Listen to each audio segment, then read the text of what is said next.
अऊज़ुबिल्लाहि मिनश्शैतानिर्रजीम बिस्मिल्लाहिर्रहमानिर्रहीम। अस्सलाम वालेकुम।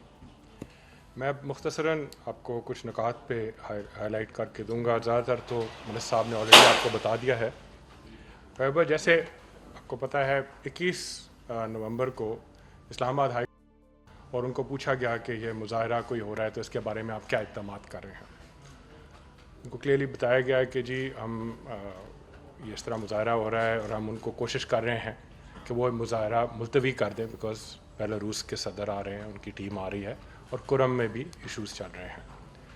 तो हाई कोर्ट ने यही पास किया कि जी अगर वो मुज़ाहरा करना चाहते हैं तो उनका राइट है, आप उनको ज़रूर करें, बट उनको कहें कि जी कानून के मुताबिक जो पीसफुल असेंबली और पब्लिक ऑर्डर एक्ट है जिसमें क्लियरली लिखा हुआ है कि 7 दिन पहले वो एक एप्लीकेशन देंगे, उसके मुताबिक जो हमारे डिस्ट्रिक्ट मैजिस्ट्रेट साहब हैं वो जगह तयन करेंगे और उधर वो अगर करना चाहते हैं मुज़ाहरा तो ज़रूर करें, एज़ लॉन्ग एज़ ये पीसफुल हो, जैसे ये एक्ट कहता है।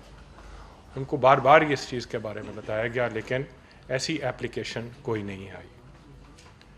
उनको इवन जब प्रोटेस्ट हो भी रहा था उस वक्त भी आपको याद होगा मिनिस्टर इंटीरियर आए थे, उन्होंने कॉन्फ्रेंस भी की कि जी अभी भी अगर ये दरख्वास्त दे दें तो हम उसको कंसिडर कर लेंगे, लेकिन ऐसी दरख्वास्त आखिर दिन तक कोई नहीं आई। तो साथ ही इस्लामाबाद हाई कोर्ट ने, और हमारा फ़र्ज़ भी है, कहा कि आपने लोगों की जानो माल की हिफाजत भी करनी है और जो रेड जोन है, सिक्योरिटी जोन है, जिधर बेलारूस के प्रेसिडेंट और उनके टीम ने आना है और हमारी बहुत अहम पब्लिक बिल्डिंग्स हैं और हमारी एम्बेसीज़ हैं, उसकी भी आपने हिफाजत पूरी तरह करनी है। उसके मुताबिक फिर हमने सिक्योरिटी प्लान बनाया जो कि इसी के लिए था और उसको हमने इन प्लेस किया उनके आने से पहले।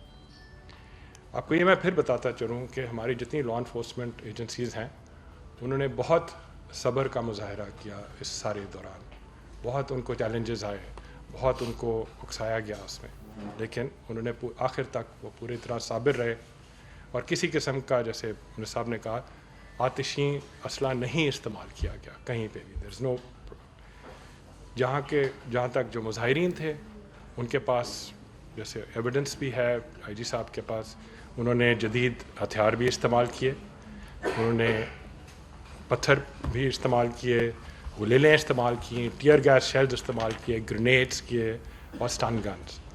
इस तरह उन्होंने हर किस्म की तशद्दुद में इंडल्ज किया, जिसमें हमारे आपने देखा था ब्लू एरिया के रास्ते में बहुत सारी बुशेस और दरख्तों को उन्होंने आग लगाई और पब्लिक और प्राइवेट प्रॉपर्टीज़ को भी नुकसान पहुंचाया इस तरह, जिसमें प्रेस के भी ऑफिसर्स थे कुछ।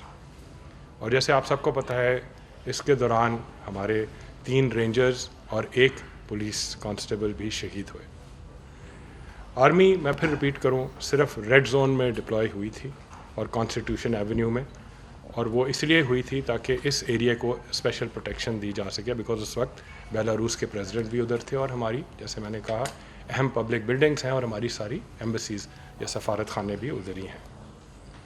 हम मुस्तरद करते हैं ऐसा कोई दावा जिसमें ये कहा जा रहा है कि LEAs ने कोई लाइव फायरिंग की या स्ट्रेट फायरिंग की, जो पहले भी मिनिस्टर साहब बता चुके हैं।